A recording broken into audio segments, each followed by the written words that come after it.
This week's film is Mortal Kombat from 1995. Mortal Kombat is probably the most beloved of all the 90s video game adaptations.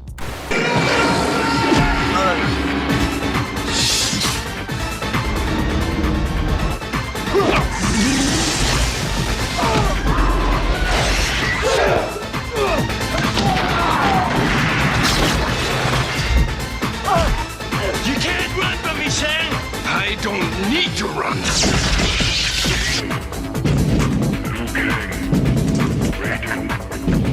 Johnny Cage, Scorpion,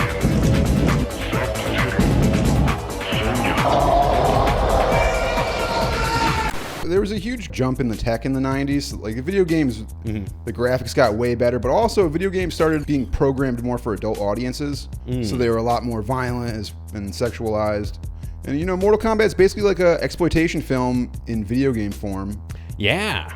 So it's kind of surprising that the producers of the movie decided to go the PG-13 route. It's actually because of the violence in the game, Gary. It's the game that is the reason the ESRB exists. The entertainment. Oh, Mortal Kombat specifically? Is the reason the Entertainment Software Rating Board exists. It's like, you know, it was like the Gremlins Temple of Doom for the MPAA. You know, it's the reason they needed to make a system that is saying, oh, this is for children, or this is for teens, or this is for older teens, or this is for adults, or this is for adults only, etc., etc. The origin of Mortal Kombat, originally conceived as a Universal Soldier game before the creators Ed Boon and John Tobias transitioned into developing a martial arts game. The Johnny Cage character was originally inspired by Jean-Claude Van Damme, and when they did eventually option Mortal Kombat, the producers tried to get Van Damme in as the lead. Unfortunately, he had already signed on to star in the live-action version of Street Fighter as Guile. And I don't exactly understand how Johnny Cage is inspired by Van Damme. I think Johnny Cage in the black shorts is modeled after Jean-Claude's character in Bloodsport, and I guess Johnny is like the American version of Gene. Oh, okay. JC Jean-Claude versus Johnny Cage. Cameron Diaz was originally considered for the part of Sonya Blade. Instead, they cast Bridget Wilson. And I think most people will probably recognize Bridget Wilson from the Adam Sandler film Billy Madison. So hot. Want to touch the hiney? Yeah, this is some pretty bad casting. You think so? I mean, she needed more roles, I guess. But yeah, no, her acting is subpar. Not her acting, it's her martial arts. You think that's what the hell made her? Oh yeah, did you buy bad? her fight scene with Kano? I didn't buy anything about her. I think the best casting amongst the leads is probably Robin Shou as Liu Kang, who's basically like a Bruce Lee avatar designed for the game. You're right.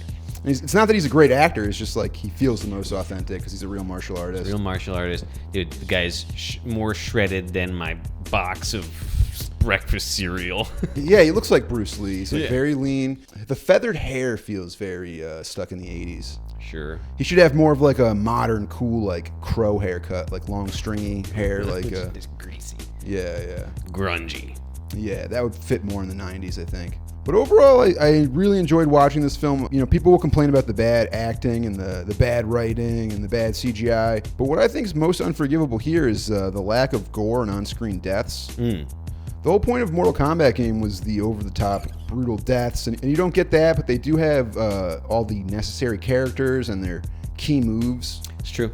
So you can see Scorpion shoot the harpoon thing. And Sub-Zero do his ice thing, and yeah, everybody does their special move, which, you know, is good. But like you're saying, it is a disappointment because to some degree, Mortal Kombat is about the fatalities. It's about punching someone's heart out and turning it to ice and then punching it through their face and their head explodes or whatever.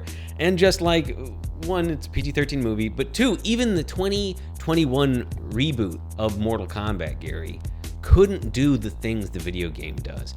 And that is because the MPAA works differently than the ESRB or whatever, the ESRB. Yeah, the MPAA has more arbitrary rules. Right. You don't know what they're gonna get upset about. Yeah, but also their rules are applying to like actors and actor likenesses, whereas the ESRB is worried about like cartoon violence, right? Because no one's ever real in a video game. It's always a digital model nowadays. I mean, Mortal Kombat 1 and 2 and 3 were real people that were photographed and made into sprites, but now it doesn't matter because they are kind of cartoons. So you can really get away with a lot more than you can on screen.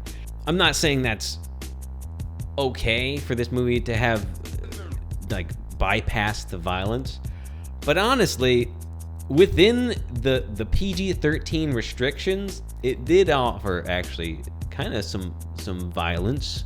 I wasn't completely let down by the movies. Yeah, for sure. Combat with a K. I'm going to give Mortal Kombat 3 stars. It holds up relatively well and is probably the best as far as these 90s video game adaptations are concerned. It's a solid PG-13 action film with some great production value and visual effects for 1995. Some of the 3D characters don't hold up so well, but it's forgivable. It's really not bad for 1995. Right. There's way worse CG. There's way worse things in 95. Yeah. Mortal Kombat is a martial arts tournament that is held once every generation between representatives of the realms of Earth and Outworld. Mortal Kombat was originally conceived by the Elder Gods amid looming invasion of Earth by Outworld. Ooh. Outworld is a pretty dumb name. Yeah. It sounds like a sporting goods store. They would have been better off calling the mystical realm Cabela's. I actually think Cabela sounds more dark and ominous. Yeah, that's pretty scary. Outworld sounds like a place where you go to buy outhouses. Yeah. You know? Yeah, or empty them. Yeah, sure. If Outworld achieves 10 consecutive victories, the Outworld Emperor will invade and conquer Earthrealm. Outworld has already defeated Earth 9 times. Which also leads to the question, if this is a series of 10, doesn't Earth have to win 10? You just win 1? No, it's all right. No, you just 1 out of 10, Gary. He's going to win 1 out of 10. You win, you know. Yeah. That's kind of weird, right?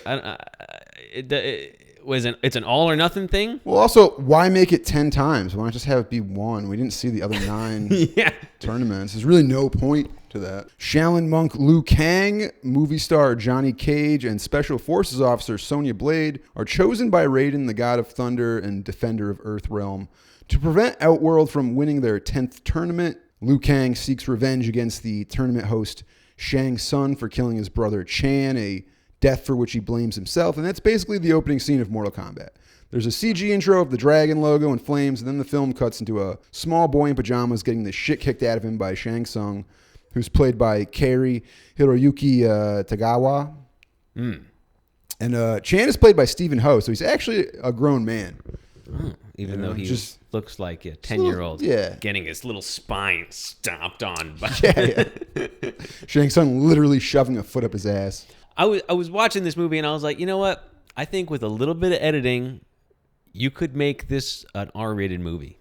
We just add a little bit of blood, add like an X-ray version, like a vision of his spine crushing, underneath the foot stomp, and there you go. It is funny that they're worried about blood and seeing a character die on screen, but they're not worried about having a grown man kill a child in the intro. Right. That was totally cool. In front of like a big swirling, badly composited sky. After Shang Tsung kills Chan, Liu Kang's little brother, he makes direct address with the camera as though he knows Liu Kang can see him, and he tells him he's next, and there's a very unnecessary effect shot of Shang Tsung's face becoming corpse-like. I guess this is supposed to kind of hint that he's, much older than he looks or something. Liu Kang is awakened by a vision of his brother being killed by Shang Tsung, and just to drive this home, he receives a telegram that reads, "Brother dead, come home, grandfather," which, it's a good way to get the pertinent information in there. Yes. Minimal reading. Yeah. 4 words. It's very sad. It's always sad when somebody outlives their when our grandfather outlives their grandson. Honestly, though, it's quite a tragedy. That is very, very sad. That's either someone living too long or someone living not long enough. And next, we're introduced to Sonya Blade, who is some sort of special forces officer. Mm-hmm. You can tell because she's dressed like Janet Jackson in the Rhythm Nation video. Sing it for the children, sing it for the babies. That music video, the music Janet Jackson song, would fit right in on the Mortal Kombat soundtrack. How is Janet Jackson still touring and still a thing? Is she? Yeah, she's having a tour right now. People want to go see that after her brother became known as the most profound child rapist in the history of the world. but also a phenomenal performer, Gary. Sure. That guy moonwalks like nobody else. Yeah, well, I look at Michael Jackson much like Shang Tsung. I think he was, doing what he did with children as a way to kind of take their powers and, he was just stealing their souls. So he had the life's blood of all these children that he molested kind of... that was really where the source of his power. And he could take over Outworld. Yeah. That's what I get out of Shang Tsung. It's like Michael Jackson. It's like Freddy Krueger. All combined into one Asian dude. There's some suspicious activity there. He's got a private island. He's got his own boat. Oh yeah, it's like Neverland. Yeah. Yeah, it's like the... Yeah. Yeah, you're right. Sonya Blade and her partner Jax are involved in a law enforcement raid in Hong Kong where they are attempting to catch the crime boss Kano, who's played by Trevor Goddard. It's not really explained why American Special Forces are doing an operation in Hong Kong. I think that would be kind of unusual. Yeah, but also America does whatever the fuck we want. Sure. I doubt we even ask permission. America, yeah, no, we just go over. We're just taking care of Kano. He's a international criminal. I don't know. He's some sort of bad guy, obviously. He's some sort of vague bad guy that's not explained. And Sonya Blade is seeking revenge against Kano because he killed her partner, and not Jax. It's her other partner.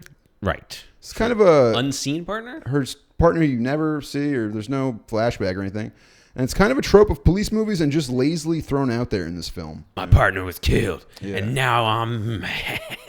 In her intro scene, Sonya Blade is going through some dark industrial nightclub. It's pretty cliche for the 90s, and it's supposed to be this cool underground music venue, but the soundtrack just sounds like background music that was thrown together in post. Sure. It's not like if you stop and listen to it, like, this isn't music. I guess they just didn't have the budget to shoehorn a band into there like they would have. Say what you will about the music, Gary, though.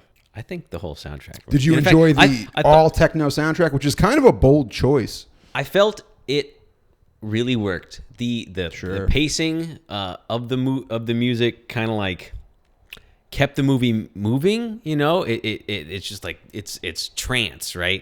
It's this 90s Euro dance pop trance soundtrack, and the whole thing's just it's great until after the movie was over. I was like, that was great. And actually the 2011 Guinness World Records Gamer Edition describes it as the most successful video game spin-off soundtrack album, or it rates it as, and it was the first electronic dance music record to receive a platinum certification in the U.S.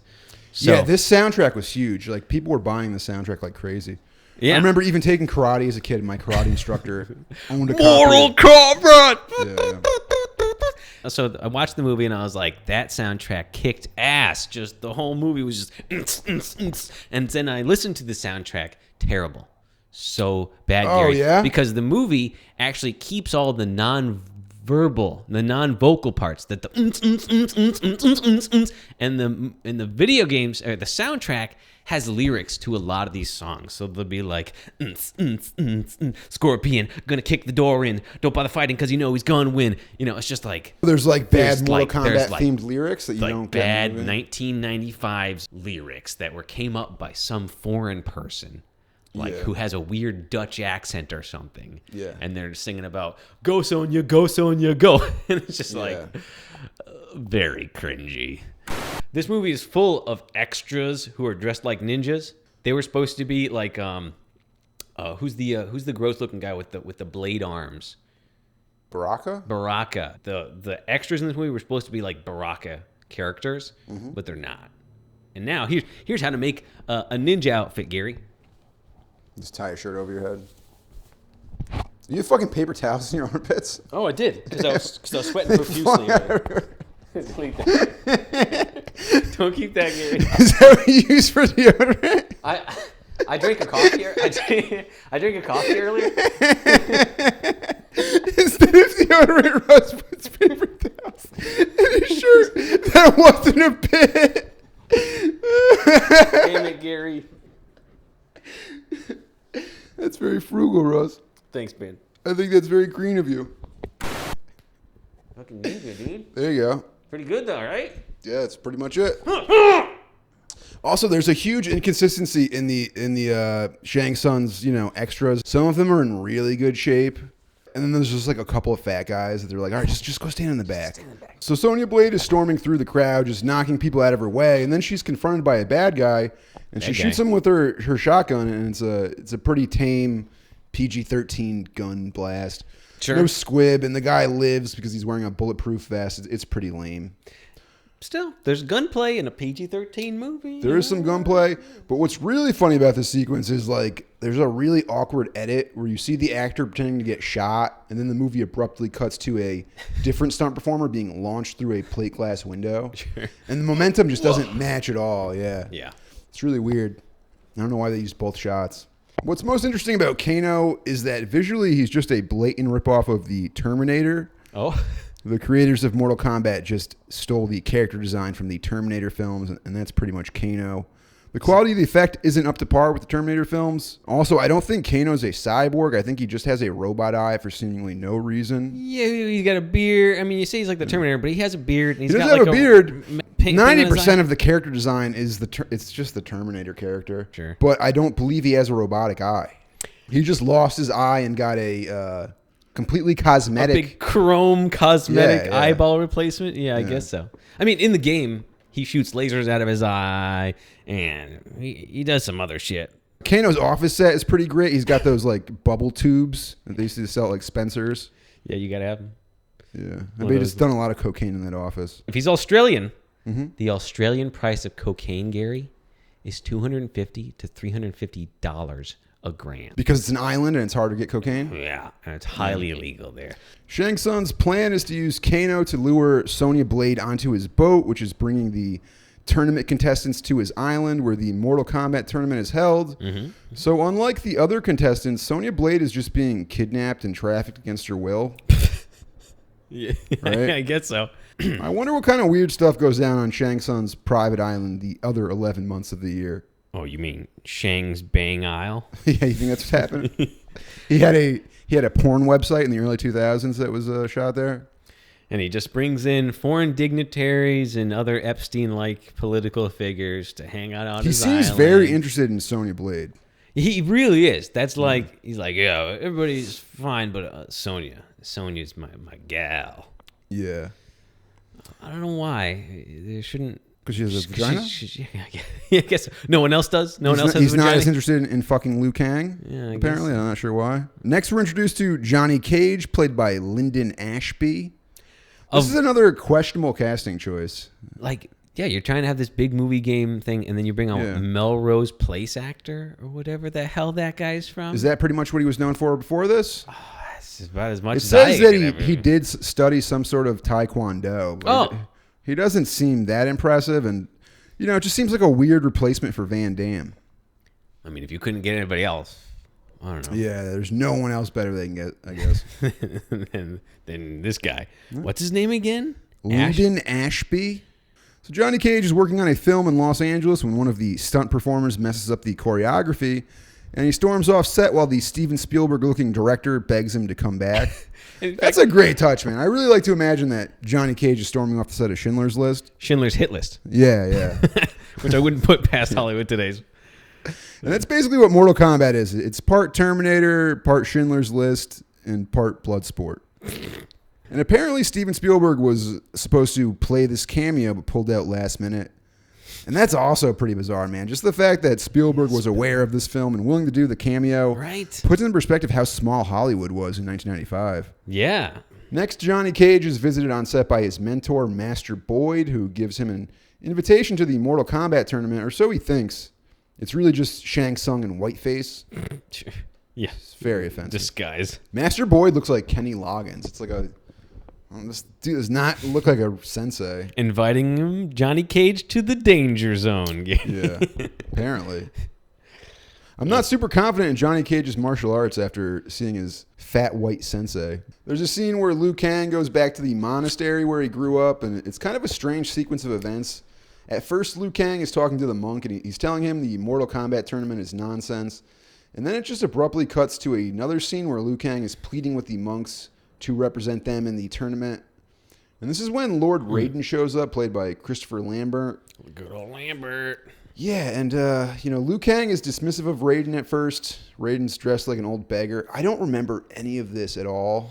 Yeah, and as I was watching it, I didn't really understand what was going on either. Doesn't make a whole lot of sense because Liu Kang is playing this whole thing like he doesn't know who Raiden is, but didn't he grow up at this monastery where everyone seems to like fear and respect Raiden? Yeah, Raiden's got like magic. Raiden just show up? He's got magic powers or something. Yeah. While Johnny Cage Liu Kang was gone, Raiden showed up, was like, "Hey, I got my lightning powers. Everybody bow to me." There's a scene where all the characters arrive and watch the spooky Mortal Kombat boat sail into the dock.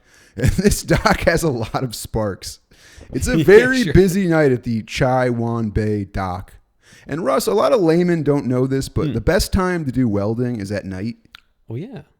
It's because you're not actually supposed to look at the arc, Gary. So all the characters meet Shang Tsung on board his weird, like, Hellraiser ghost ship. This is a very scary boat. Yeah, it looks great. Like the production value, they built this big ass weird boat. There's like chains and smoke, and it looks like David Carradine's living room. You'd have to really twist my nipples to get me on this boat. Ooh, don't tempt me with a good time, Gary.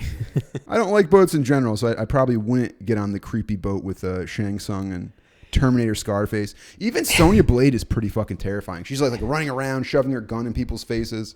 I will say, the boat does look like a fighting level for Mortal Kombat. Like, sure. if you fought on there, it wouldn't be out of place. Mm-hmm.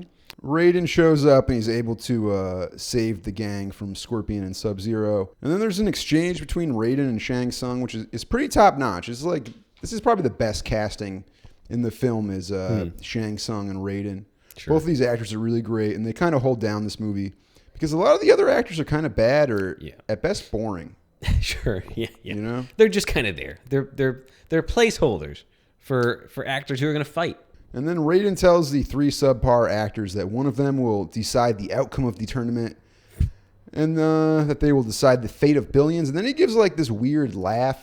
His laugh does is throughout the film. The laugh is so crazy. It's kind of a character trait, I guess. Is it? Is that just Christopher Lambert trying to be Asian? He's like, Asians just, they laugh. Ha ha ha. Yeah, he read the words ha ha ha, and he says ha ha ha. It's really weird sounding. I guess he's so detached because he's like a god. That he just doesn't know how to laugh, right? He doesn't know how to read I just a think laugh. It's funny. He's like, all these humans might die in an apocalypse. Ha ha. He wants to help. He doesn't really care that much. Right. He's got lightning powers. He's like Dr. Manhattan. Right. He can kind be of out in losing touch. space, making his own Mars base. Who playing cares with his about? blue balls and And after this little heart-to-heart, there's a supernatural light show of sorts that has some significance. Very dumb. Like, oh, it has begun. There is a skull in the sky. All right. Yeah, there was some... I kind of put that out of my head. I'd forgotten that there was a bunch of laser shows going on while they played some techno remix. Yeah. And then, finally after the weird little light show, we arrive at spooky location number 2, Shang Tsung's palace. As soon as our protagonists reach the palace, Liu Kang starts eyeing Princess Katana. Ooh. And Shang Tsung instructs Reptile to keep an eye on them. Reptile's CG is probably one of the weaker effects. It is. And Scorpion's harpoon. Honestly, his harpoon is leaps and bounds over Reptile's. What's the weakest part of Reptile for me is the character design. It looks like a 5-year-old doodled, this character. Yeah. Like a big round head with 2 eyes and like a skinny stick figure body. And they're like, yes. At the palace, Sub-Zero does a demonstration for the guests and freezes an opponent in midair, causing him to shatter into pieces upon landing. And this is a pretty decent effect. I think they could get away with this because there's no actual blood. Right. There's chunks of a body, but there's no gore or anything really. And, It's kind of flew under the radar. Sonya Blade, Liu Kang, and Johnny Cage sneak around and spy on Kano, Goro, and Shang Tsung. And Shang Tsung tells Goro that Liu Kang is a descendant of Kung Lao and needs to be kept away from the 10,000-year-old Princess Katana.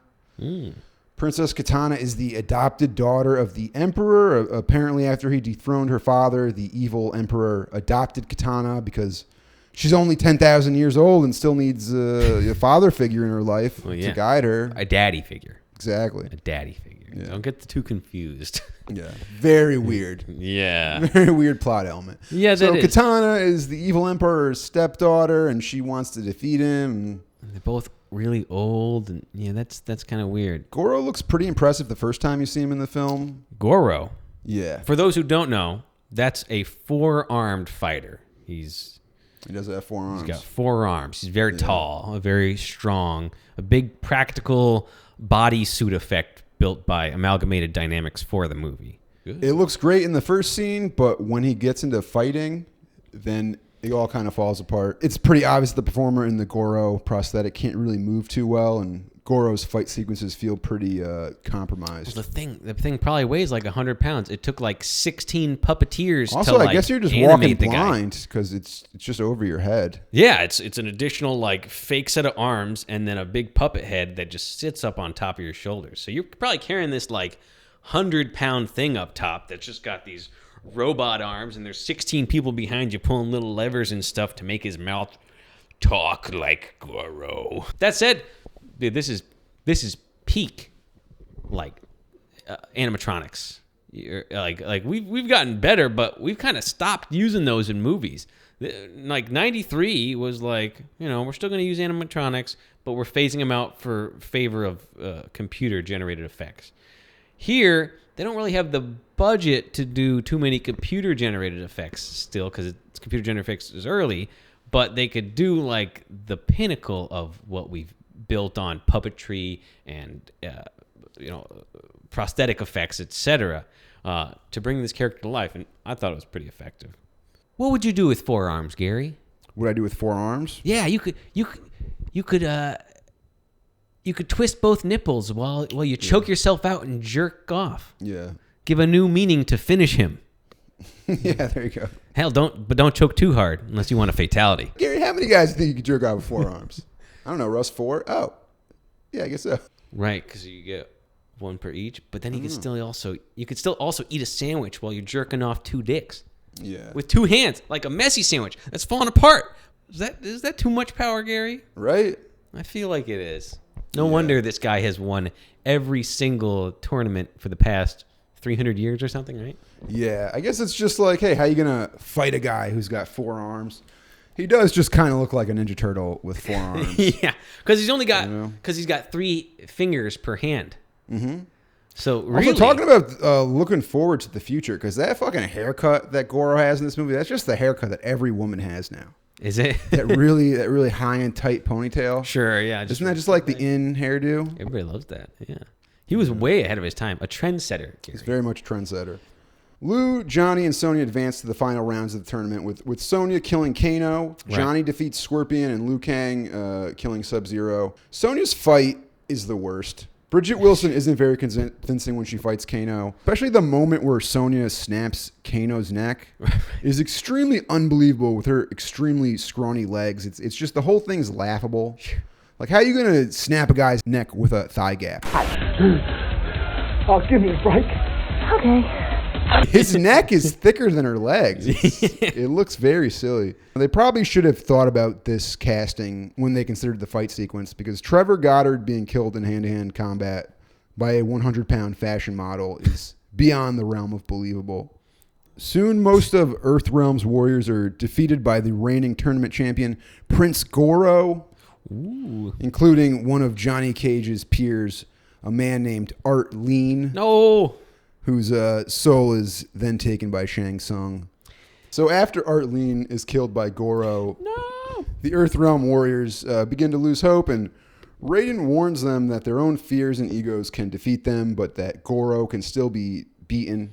Sure. And hoping to protect Liu and Sonya, Johnny challenges Goro, and Shang Tsung allows the fight under the stipulation that he can in turn choose anyone to face him in the final round at a location of his own choosing. How convenient. Very convenient, right?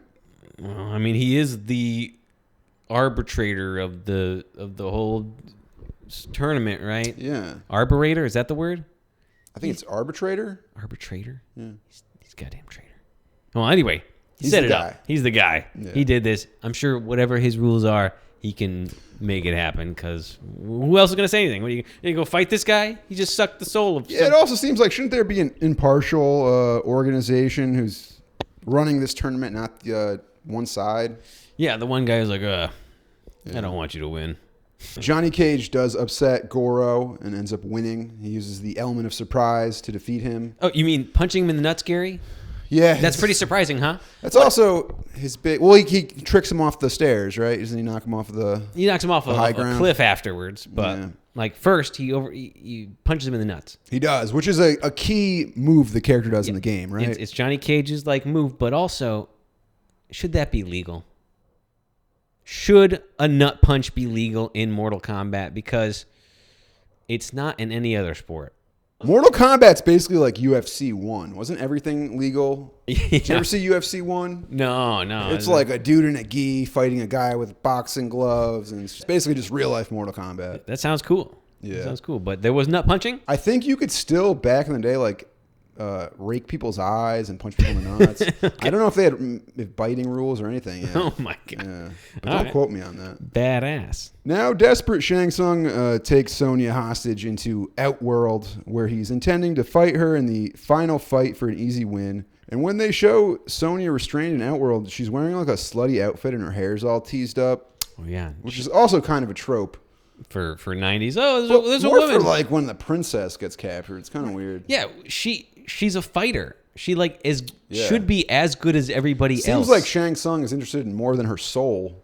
Or you know what? He just wants her to look good, Russ, because he's gonna take her soul, and that's basically like part of him. So he wants to make sure he looks good. Oh, so he's getting his outfit ready for when she transitions into being Shang Tsung. Okay, you know. Sure. Did Shang Tsung had he's able to shapeshift in the game? I think he could turn into different fighters that he's defeated in the game. Okay, cool. Which in this they basically embody by having him have the souls of people. Or well, it's more like Liu Kang has to fight a bunch of warriors that he defeated. It's not really like he's shifting. It's just a bunch of them kind of come out. So this brings us to our third and final location, Outworld. And knowing that his powers are ineffective there, Raiden sends Liu Kang and Johnny Cage to rescue Sonya and challenge Shang Tsung. And there's a scene where Liu Kang fights Reptile after he embodies a statue. Yeah. It's a pretty solid fight sequence. Yeah, good old bobblehead CG Reptiles knocked inside this stone creature, which then And then it just basically becomes a thing that looks just like Sub-Zero. Yeah, it looked like it was going to capture him, but then it like turns him into a ninja, and then they go inside this temple and they fight against the thing. And Liu Kang's finally able to do his like classic bicycle kick, and he kicks Reptile out the window, who then turns back into stone and a box of like worms or some shit. Yeah, he turns into like a bunch of creepy crawlies like the Oogie Boogie and at the Nightmare end. Before Christmas. Because he's bad. I guess so. He's a bad guy. I had read that if he was a good guy, he would have turned into butterflies and right. puppies. Otherwise, he turns into nasty worms and sludge. Yeah. I did read that that after that this fight scene was a reshoot, or was like a post shoot. They to add another fight sequence. They showed the movie at at the screening or whatever, and the feedback they got was not enough fight scenes. So they went back and they reshot this one, or they shot this one instead of him just getting pulled into the stone thing and that being done. He then turns into the ninja, and then they fight. And then actually the fight with Scorpion earlier, which we didn't really touch upon, we kind of skipped across it. Scorpion fights Johnny Cage in like a tree garden or something. You're saying the second half of that, where they're in Scorpion's lair, was tacked on. So he's running around in this tree lair, and Scorpion's shooting his like funny creature after him. But this creature ends up splattering into a tree because it's organic, I guess. It's not a rope with a metal thing. Anyway, then he goes to kick Scorpion, which should have killed Scorpion in the original cut, but then people wanted more fights, so Scorpion essentially teleports him and Johnny Cage into this like weird red spiderweb scaffold environment where they have another badass fight scene. In fact, I would argue that the Scorpion versus Johnny and that the Liu Kang versus the Reptile are probably some of the strongest fights in the movie. Like, they're some of the coolest shit. In Red, in Johnny Fights Scorpion, they're doing all sorts of cool things. He even fatalitizes. He reveals that he's a skull, and he like shooting flames, and he gets fatality'd. And Katana meets up with Johnny and Lou, and she reveals to them that her home was once a beautiful and peaceful place until the Emperor came and brought Outworld to ruin. No. He then adopted Katana and took the throne for himself, not wanting the Emperor to succeed Earthrealm. Did he legally adopt her? Yeah, right. You like went through all the. I hear it's very hard. It doesn't make any sense. I hear it's hard to adopt people, Gary. Just from other people who I know have been trying to become parents. Mm-hmm. The whole process very involved. And in fact, it's almost like they don't want you to adopt people. Whereas Shang Tsung seems to have no problem. I guess all you got to do is take over a realm, and then you can do whatever you want. Why didn't you kill her? I don't know. Because she's a babe, Gary. Yeah. And she couldn't tell secrets to other people if she was dead. And we need that as a plot device. Yeah, it's important to leave enemies alive amongst your organization. Especially when all you do is have tournaments where people kill each other. It doesn't really make sense. It's kind of ridiculous, but hey, man. Katana meets up with Johnny and Lou. She reveals to them that her home was once a beautiful and peaceful place until the Emperor came and brought Outworld to ruin. He then adopted Katana and took the throne for himself. Not wanting the Emperor to succeed in taking over Earthrealm, Katana helps them infiltrate Shang Tsung's fortress disguised in the robes of his followers. It's another pretty big movie trope, I guess. Yeah. Just dress up like a ninja, and no one's going to recognize that you're not. Yeah, just fit in with the crowd, and you can kind of... And you can do it. Just kind of walk in. You can just walk in. No one's going to question you. Before Shang Tsung can fight Sonya, the trio reveal themselves and rescue her. And Shang Tsung then challenges Johnny, but is counter-challenged by Liu Kang. And during the lengthy battle, Liu faces not only Shang Tsung, but the souls of all the warriors he killed in past tournaments. Concurrently. Yeah, it's not even like Shang Tsung changes into a person, he like makes 10 dudes that's got to come at Liu Kang. But they're all men who've been defeated by Liu Kang, so they're so they're all. Or not Liu Kang, Shang Tsung. So they're lesser fighters, right? Sure, yeah, I guess so. Hey, so what's the point? You're right. Why'd he even pick those people? Shang Tsung morphs into Liu's little brother Chan to confuse him. Mean. Finally accepting that he is not responsible for Chan's death allows Liu to see through the charade. And as Shang Tsung begins to lose his power over the souls he took, Liu Kang fires an energy bolt at him, knocking him off the landing onto a bed of spikes. Hell yeah. Dragon punches that guy. Finally, Liu Kang. Well, he shoots an energy blast. This is the first time he does anything like supernatural. Well, that's a dragon punch, right? That's one of his moves in the game. Yeah, He's got like this dragon punch, which has a big flame that comes out, looks like a dragon, and he's got the bicycle kick, and that's pretty much Liu Kang's moves. He's got a flying kick, but that bicycle kick, which defies gravity, and his fire punch, those are like the special powers. And it wasn't until he got to Outworld that he was even able to start using these things. I don't know if that's an Outworld thing or if that's just like he now has found the power within himself to do it. But either way, I was happy he was finally able to do his special moves, right? You don't see him hit the spikes. You don't see like the spikes blast through in blood like you would in the game. But he does land on the spikes. I think they do kind of show him hit the ground. They just show it close up so you don't see the spikes. Exactly. And there's a reveal where he's got spikes through him, but it's not like it's not the gore you would expect from a Mortal Kombat thing. But he kills Shang Tsung, and Shang Tsung's death releases all of the captive souls, including his little brother. And before ascending to the afterlife, Chan tells Liu that he will remain with him in spirit until they are reunited. And they hold hands. It's a cute moment between brother and dead brother. Yeah. Yeah, I'll see you when you're dead, bro. Yeah, at least your little dead brother can go to heaven now or whatever. And, the Emperor sounds exactly like the voiceover actor who plays Dr. Claw and Inspector Gadget. Bow to me. Weak, pathetic fools, I come for your soul. It's a pretty terrible voiceover. He is. Is it the same actor? It's actually the same actor. Wilkins, I think, is Welker is the guy's name. Oh, okay. And yeah, he's just doing his Dr. Claw impression. Yeah. I'll get your next time, Gadget. Yeah. I'll get your next time, Earthrealmers. Next time. Overall, it's a pretty satisfactory adaptation of the game. Honestly, yeah. I didn't go in expecting anything except fighting. And the movie delivered that. Yeah, It's such a simple concept. It's kind of hard to fuck up a tournament fighting right movie.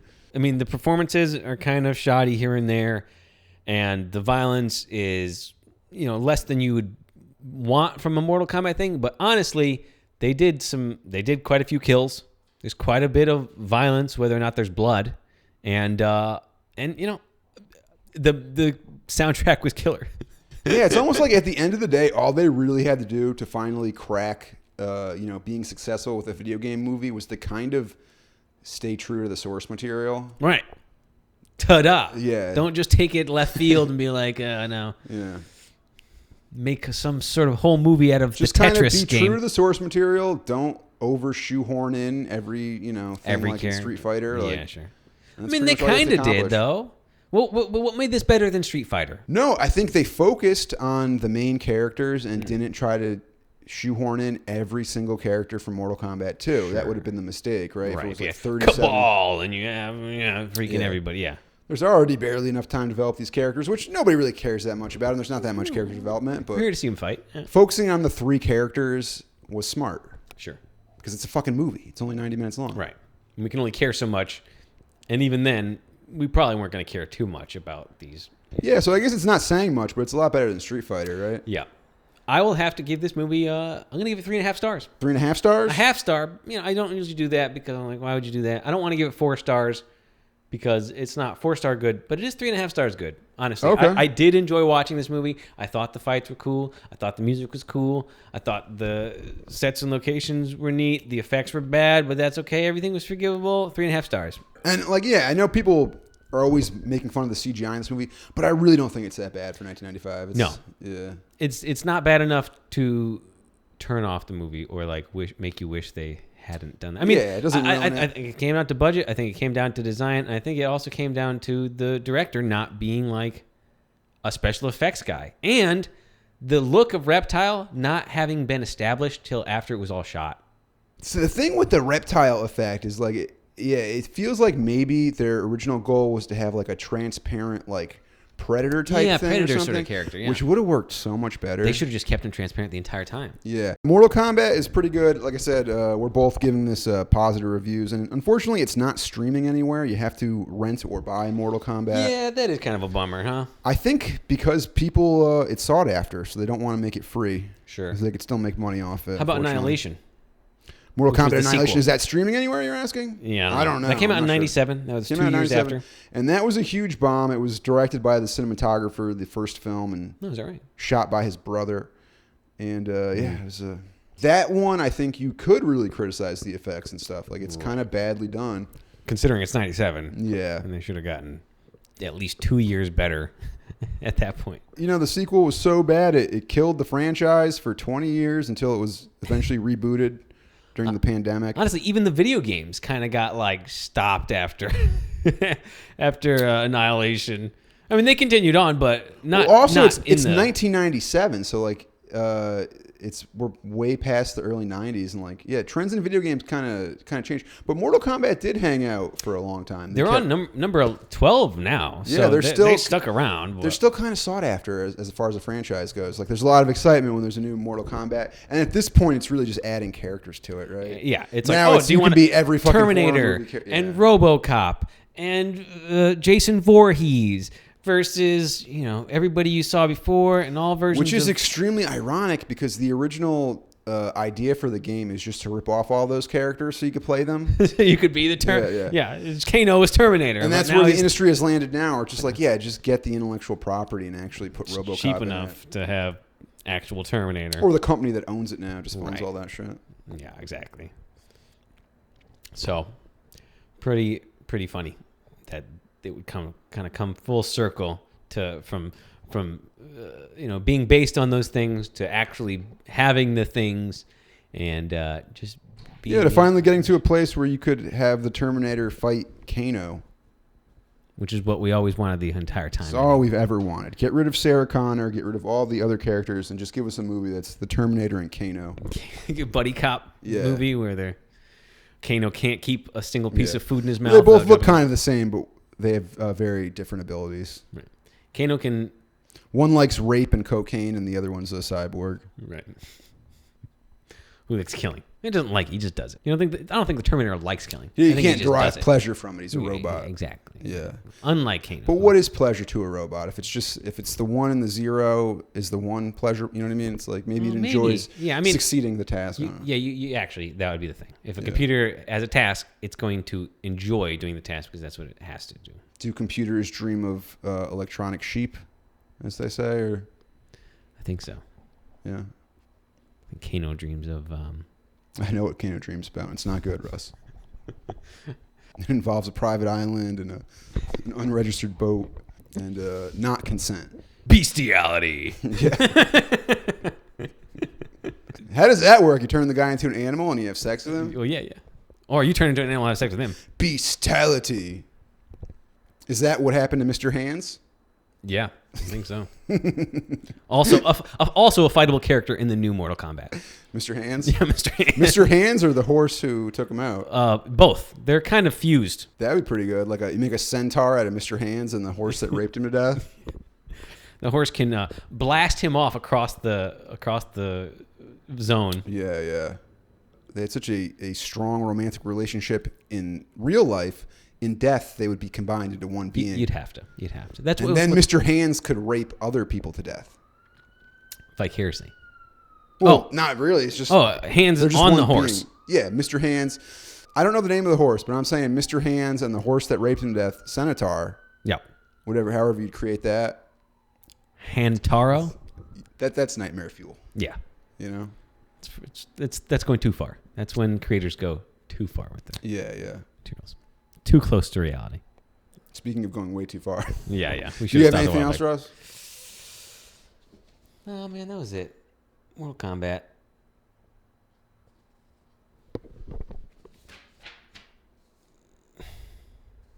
No, I said everything. Oh, you said there was something about a 540-degree kick, but we never said that, so I don't know. Oh, about... Yeah, it doesn't really matter. It's not going to be like a good... You're talking about Stephen Ho. Yeah. Yeah, I can give you more info on Stephen Ho if you want. He's an American martial artist, stunt coordinator, and stuntman known as one of the first martial arts tricksters in open martial art competitions. Okay. And an early pioneer of non-traditional forms, Ho helped to popularize the 540 kick and the Hawkeye kick in the mid-'80s. What is a 540 kick? Is that 540 degrees of kicking?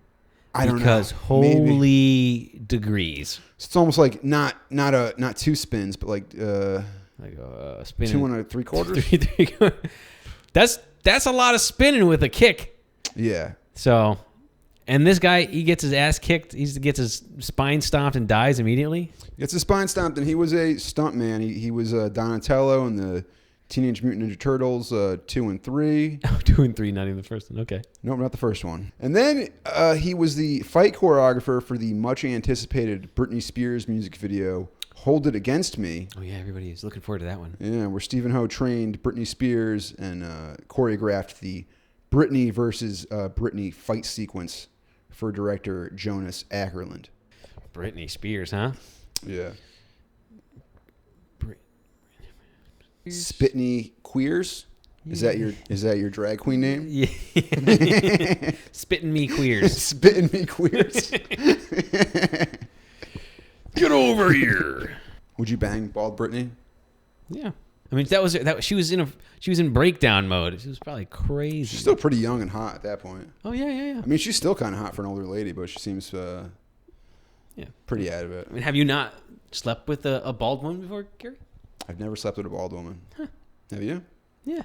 That was me, Russ. I tricked you. Damn it. Every time, Gary. Haha, April Fools. Now you're gay. A woman with alopecia is interesting. I mean, if you're very attractive, maybe you'll look okay, but kind of unfortunate. Then she doesn't have to shave anything. Oh, I don't know. I think alopecia is just hair loss on the head. You might still have armpit hair and shit. Alopecia's hair loss everywhere. Oh, okay. Yeah. I used to know a guy in college who had alopecia. But people don't get alopecia all over, do they? Maybe they can, but I think alopecia, you can just say it as like describing hair loss in a certain area. Oh, interesting. I knew a guy who had alopecia. It was hair loss all over his body. Oh, yeah? Yeah. Like he just couldn't grow any hair at all? Yeah, he just couldn't grow hair. That's bizarre. Yeah, Did he look like an alien? Yeah. Did he look like a worm? Naked mole rat, yeah. Yeah. Less wrinkly. Yeah. Really cool guy. I used to know a guy who didn't have like sweat glands and shit, and he could barely grow hair. Did he like? He still had hair though. Did he have to breathe out of his mouth? No, he'd just pass out. he would just lose consciousness, and unfortunately, not Really? like a dog. Damn, that sucks. Yeah, Did it wasn't really that big of a deal. It didn't affect him that much. Okay. It's just he's not fucking. Could he not drink water? He could drink water. It's just that he didn't have sweat glands, so I don't know how he. So he could wear gray shirts and not have to worry about anything. Yeah. Unlike me. Well, you have a great system to keep the sweat in. Well, yeah. intact, so. Well, duh. I gotta figure something out. All right, I think we can cut We there. cut there.